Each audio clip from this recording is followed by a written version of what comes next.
Hello guys, and to my video. So I guess have a blessed day. So we're gonna read. So I'm gonna read. So before I read, we're gonna pray. So it's by God says, please. Dear Heavenly Father, for this day, thank you for everything, and thank you for dying our sins. Please help me, my friends. Please help all our family and friends. Please help the poor and homeless, and please help everyone who is afraid and who's the illness and the sickness and has problems and needs help. In Jesus' name, amen. Okay, so I'm gonna read this paragraph, okay? This section covers the life histories of King Saul and King David, spending about 80 years. At first, Saul was humble and God-fearing, but he soon changed and refused to follow Jehovah's direction.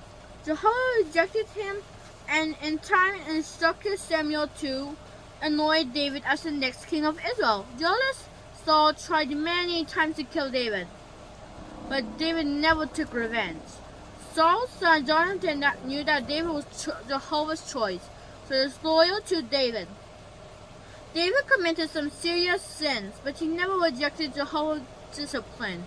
If you're a parent, help your child to see the importance of always supporting God's arrangements. Okay? So, we're going to read Israel's first king. Okay? So, here goes. Jehovah had given the Israelites judges to lead them, but they wanted a king. He said to Samuel, all the nations around us have a king. We want one too. Samuel felt that this was wrong, so he prayed to Jehovah about it. Jehovah said to him, the people are not rejecting you, they're rejecting me. Tell them that they can have a king, but that the king will demand many things from them. Even so, the people said, we don't care, we want a king. Jehovah told Samuel that a man named Samuel will be the first king. When Saul went to visit Samuel in Ramah, Samuel anointed Saul as king by pouring oil over his head. Later, Samuel called the Israelites together to show them new king, but they could not find Saul anywhere. You know why? Because he was hiding among the luggage. When they finally found Saul, they brought him out and stood him in the middle of the people. Saul was taller than everyone else, and he was very handsome. Samuel said, see the one whom Jehovah has chosen. The people shouted, long live the king. At first, King Saul would listen to Samuel and obey Jehovah. Then he changed. For example, the king was not supposed to offer sacrifices. On one occasion, Samuel told Saul to wait for him to come, but Samuel did not come immediately. So Saul decided to offer the sacrifices himself. How did Samuel react? He told him, you should not have disobeyed Jehovah. Was Saul not from his mistake? Later, when Saul went to fight the Amalekites, Samuel told Saul not to keep any of them alive, but Saul decided not to kill King Agag. Jehovah told Samuel, Saul has left me and he does not listen to me. Samuel was very sad and he told Saul, because you have stopped obeying Jehovah, he would choose another king. As Samuel told him to leave, Samuel grabbed him and the hammer of Samuel's coat ripped. Then Samuel told Saul, Jehovah has ripped the kingdom away from you. Jehovah is going to give the kingdom to someone who will love and obey him. Okay, some questions for you guys, okay? The first question is, what did the Israelites ask for? Okay, and why did Jehovah reject Saul as king? Okay, so we're gonna go to so grab your Bibles and so turn your Bibles, and we're gonna go to 1 Samuel chapter 8, verse 1 to 22. 1 Samuel chapter 8, verse 1 to 22. Okay. This is called Israel Actions for a King. When Samuel grew old, he appointed his sons as Israel's leaders. The name of his firstborn was of his firstborn was Joel, and the name of his second was Abijah. And they served at Beersheba. But the sons did not follow his ways. They turned aside after dishonest gain and accept bribes and perverted justice. So all the elders of Israel gathered together and came to Samuel at Ramah. They said to him, "You are all old, and your sons do not follow your ways. Now appoint a king to lead us such as all the other nations have." But when they said, "Give us a king to lead us," this displeased Samuel. So he prayed to the Lord, and the Lord told him, "Listen to all that the people are saying to you. It is not you they have rejected. They have rejected me as their king, and as they have done from the day I brought them up out of Egypt to this day, forsaking me and serving other gods, they are doing to you. Now listen to them, but warn them solemnly, and let them know what the king will reign over them will claim as his rights." Samuel told all the words of the Lord to the people who were asking him for a king. He said, This is what the king who will reign over you will claim as his rights. He will take your sons and make them serve with his chariots and horses, and he will run in front of his chariots. Some he will assign to be commanders of thousands and commanders of fifties, and others to plow his ground and reap his harvest, and still others to make weapons of war and equipment for his chariots. He will take your daughters to be perfumers and cooks and bakers. He will take the best of your fields and vineyards and olive groves and give them to your tenants. He will take a tenth of your grain and of your vintage and give it to his officials and attendants, your male and female servants, and the best of your cattle and donkeys he will take for his own use. He will take a tenth of your flocks, and you yourselves will become his slaves. When that day comes, you will cry out for relief from the king you have chosen, but the Lord will not answer you in that day. But the people officials listened to Samuel. "No," they said, "we want a king over us. Then we will be like all the other nations with a king to lead us and to go out before us and fight our battles." So Samuel heard all that the people said here before the Lord, and so listened to them and gave them a king. The Samuel said to the Israelites, "Everyone go back to your own town." Okay, so next we're gonna read 1 Samuel chapter 9 verse 1 and 2. Okay, 1 Samuel chapter 9 verse 1 and 2. Okay, this is called Samuel Anoints Saul. Here goes. There was a Benjamite, a man of standing, whose name was Kish, son of Abiel, the son of Zerah, the son of Bechorath, the son of Aphi of Benjamin. Kish had a son named Saul, as handsome a young man as could be found anyone in Israel, and he was a head taller than anyone else. Okay, so then 1 Samuel 9 verse 15 to 17. Okay, 7 chapter 9 verse 15 to 17. Sorry. Okay, here it goes. Now the day before Saul came, and the Lord had revealed this to Samuel. About this time tomorrow I will send you a man from the land of Benjamin, anoint him ruler of my people. He will deliver them from the hand of Philistines. I have looked on my people, for the cry has reached me.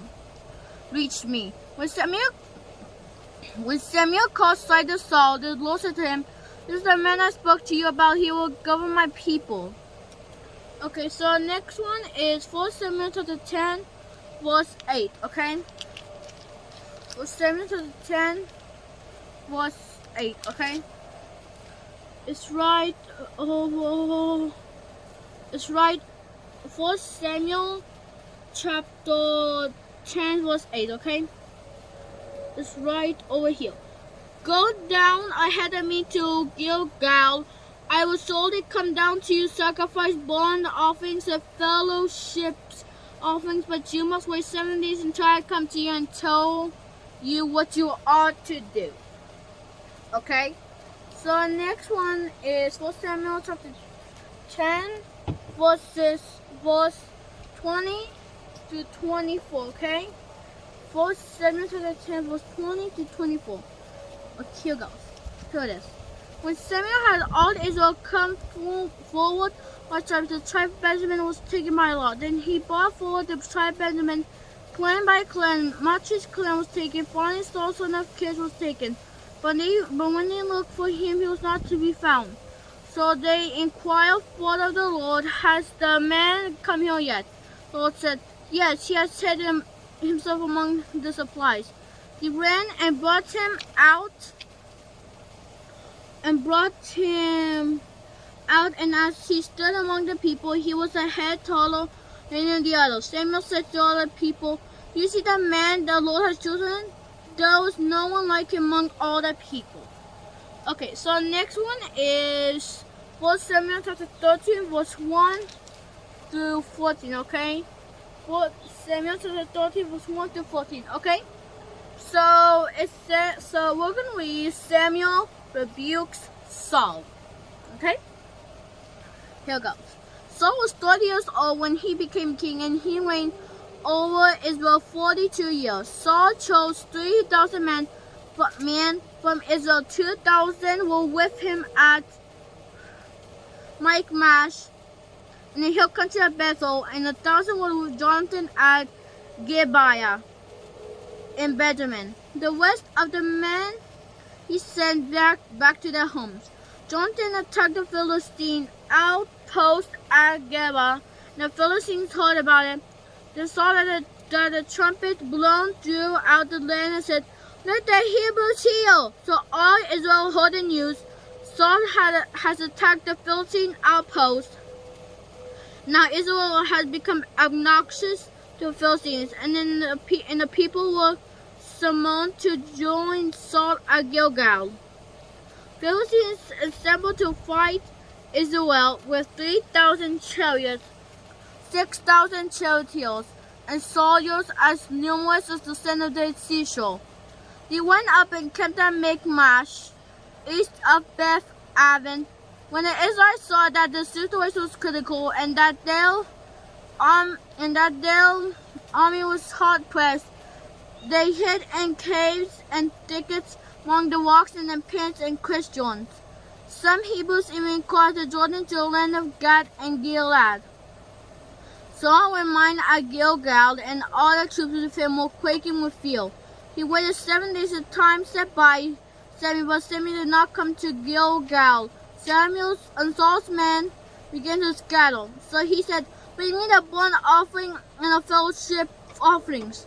And Saul offered up the burnt offering. Just as he finished making the offering, Samuel arrived, and Saul went out to greet him.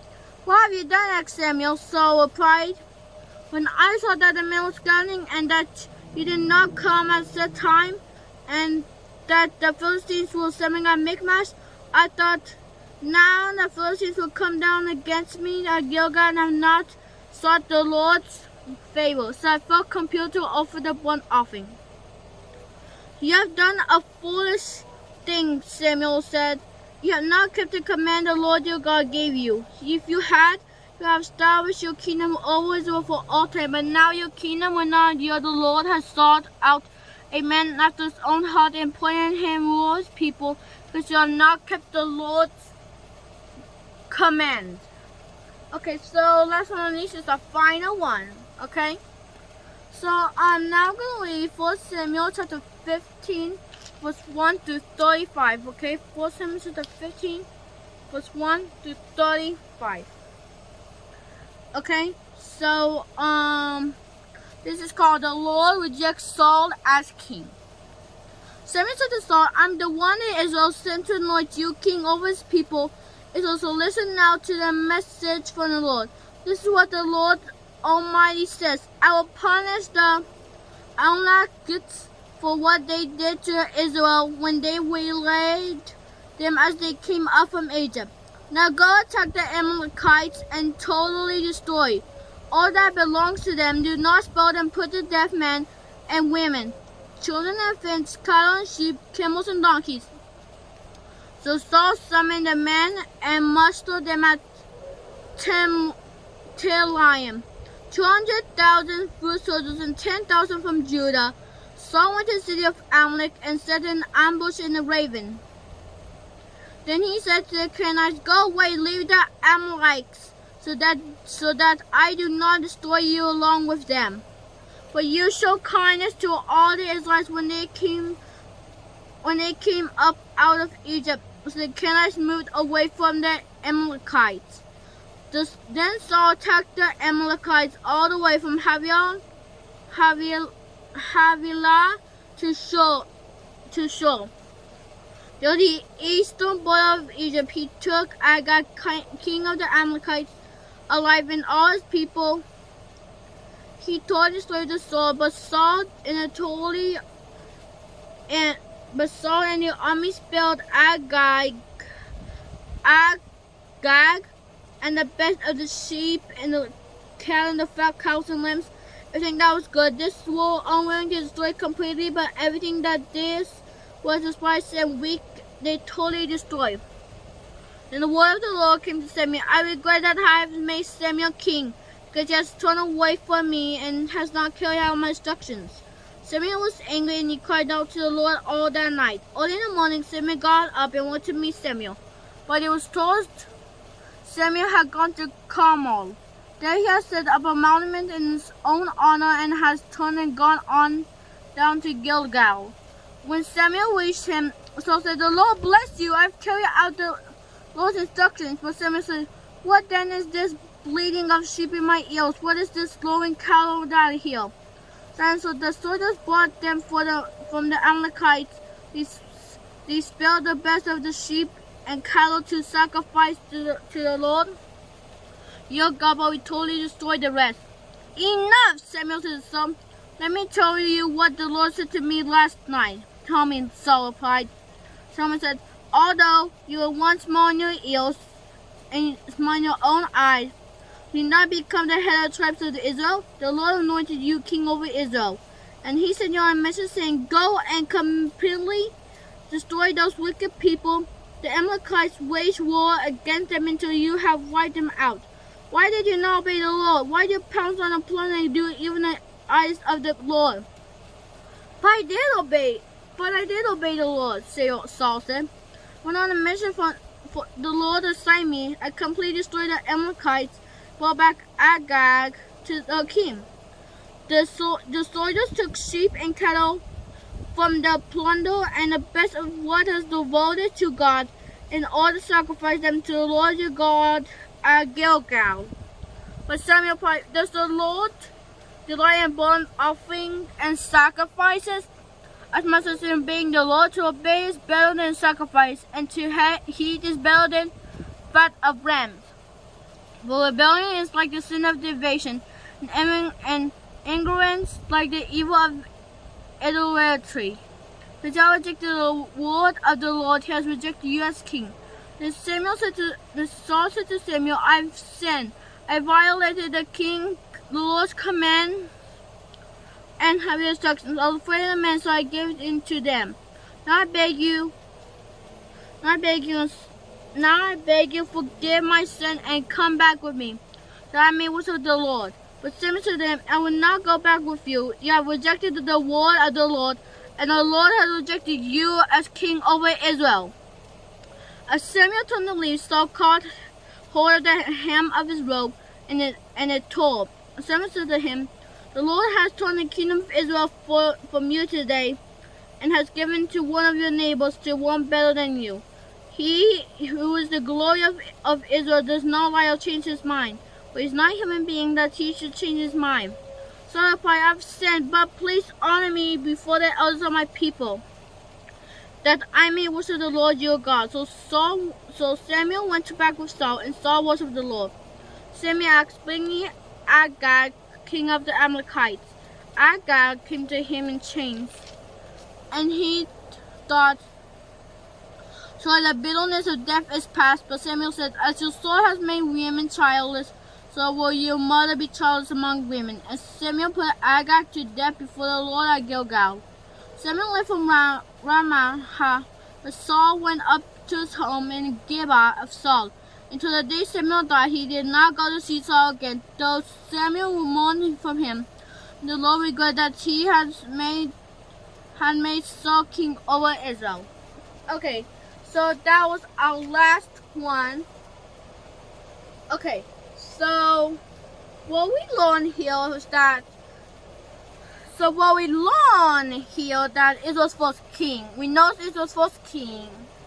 And Saul, he first worshiped God.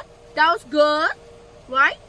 But then he became bad. He said, nah, I can do this my way, because I'm the king. And I'm the God. I could do this by myself. I don't need him no more. So he did bad things. So then the